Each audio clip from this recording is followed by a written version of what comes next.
Would it be better if God made you do exactly what he wanted? Love him the way he wanted to be loved? Serve him the way he wanted to be served? Or is it better that people have free will? It's a question that's been asked across every culture since the beginning of time. Do we have free will? Or are we predestined to do the things we do? But I digress, because the real topic of this discussion is what an amazing anime Fruits Baskets is. A story that follows a young girl whose empathy and true love for her friends break an ancient curse. The series sheds light on the psychological effects of abuse in its many forms on the victims and perpetrators. It exposes trauma and the human condition brilliantly, making it one of the most relatable anime out there, revealing our deepest, most basic need to be loved, and how bound we are to the ones we love, whether it's healthy or not. Toru Honda, the main character, finds herself living with the members of the Soma family after she's discovered outside in a tent. She learns that certain members of the Soma family are cursed by turning into one of the 13 Chinese zodiac animals when they physically embrace the opposite sex. Yes, there are only 12 zodiac animals, but in this universe, there are 13, adding the cat. As Toru gets to know them, she learns the dark secret of their abuse from Akito, the head of the Soma family, who is bound to them as their god. Regardless of the complications that the curse causes each zodiac member, Toru embraces them, listening to their stories, beginning the healing process as each person slowly becomes free. Akito's invisible bond with the animals gives her control of them, forcing their devotion, restricting their free will, and keeping them from ever finding love and happiness with anyone else.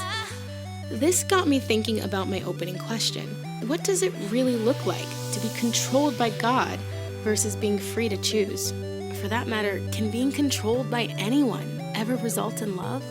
Can love even exist in an environment that there is not free will?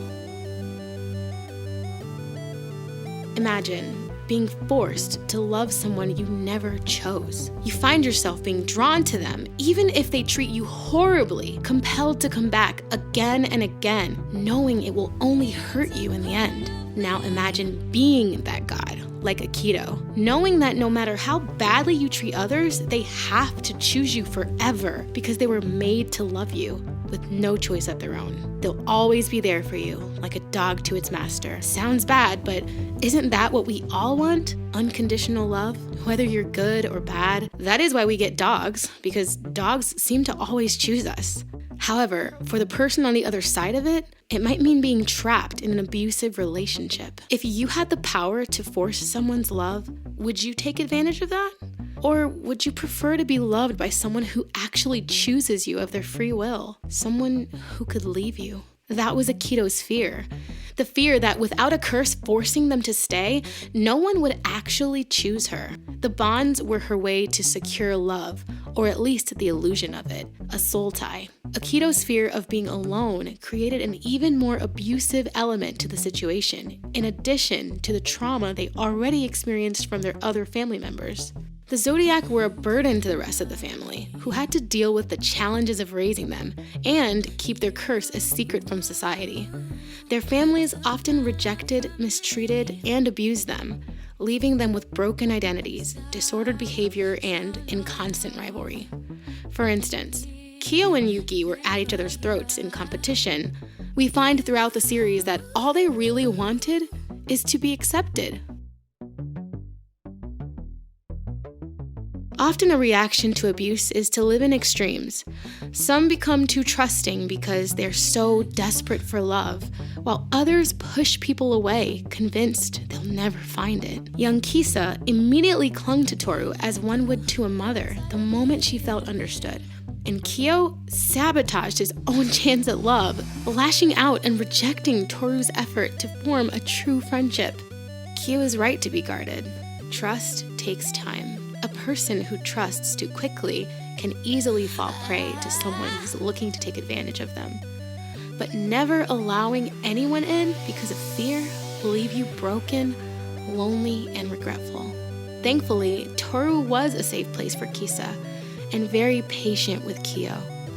Over time, this formed healthy bonds that made up for what they should have naturally had with family. We all naturally have invisible bonds with the ones we love. and without the right boundaries, it could feel like a curse. We first bond with our parents when coming into the world, and then with friends. We fall in love, forming a new bond, making a new family, creating a new life, forming a bond with our child that stays with us until death. We were made to bond with each other.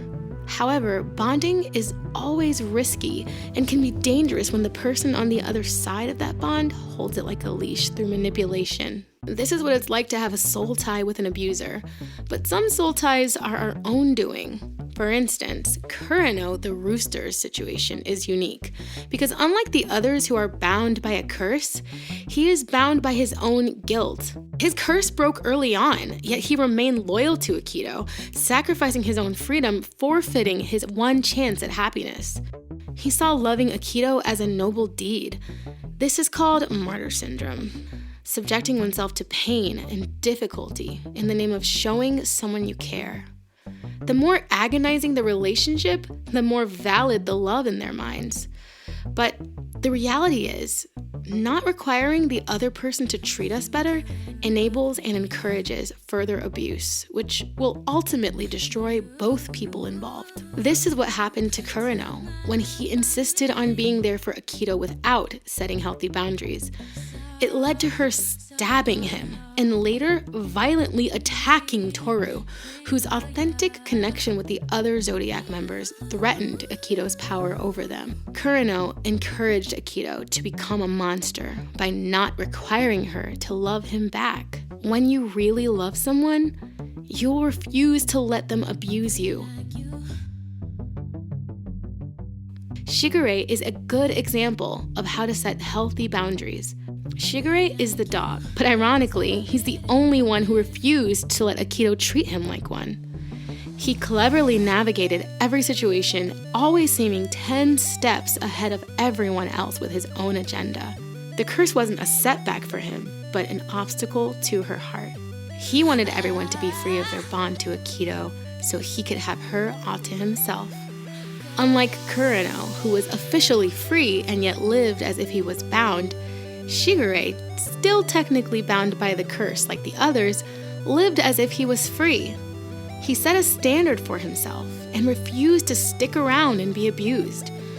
And although he had a compassion for her and empathized with her pain, he did not make excuses for her behavior and set a strong boundary that kept her from treating him the way she treated others. He stood in his own self-worth so powerfully that it disarmed her of her dominant masculine facade, exposing her as a vulnerable woman with emotional and physical needs. Shigure demonstrated his power over Akito in a way that made her question her power over him. He kept his distance whenever she wasn't healthy to be around, refusing to go along with the narrative that others so fearfully followed. His true love for her helped him have grace for her, but his love for himself protected him from letting her abuse him. Eventually, as the curse began to break and she lost her hold on the others one by one, she became desperate to hold on to the one person she knew loved her for real. Scared to be alone, she had to make a change. Akito is the image of a god who controls people. And by the end of the series, it's revealed how crazy it made her. She became a god of slaves who could only love her without a choice.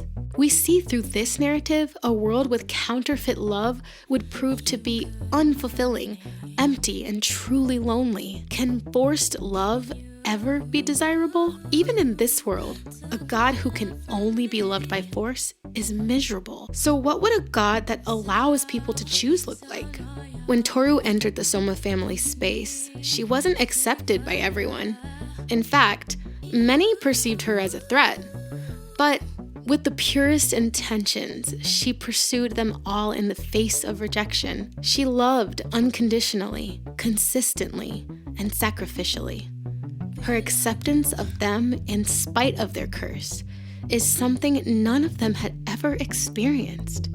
And it's what eventually led to breaking the curse. Even though in this story, Akito is supposed to be the god, it's Toru who gains the most influence among the Somas as a faithful friend and humble servant, making her a reasonable rival for the god role.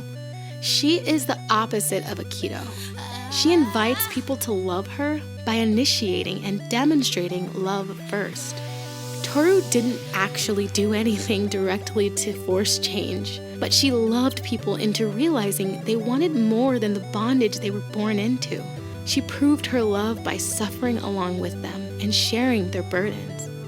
In this story, Toru is a direct opposite of Akito, reflecting a love that normal people can't provide. She is an ideal that we expect people to live up to, but in reality, no person can operate like this without burning out. This is why the example of Toru's love can only be classified as godlike, so don't necessarily look to Toru for how to navigate relationships. A better example is Shigure, who knew his worth enough to love Akito from a distance.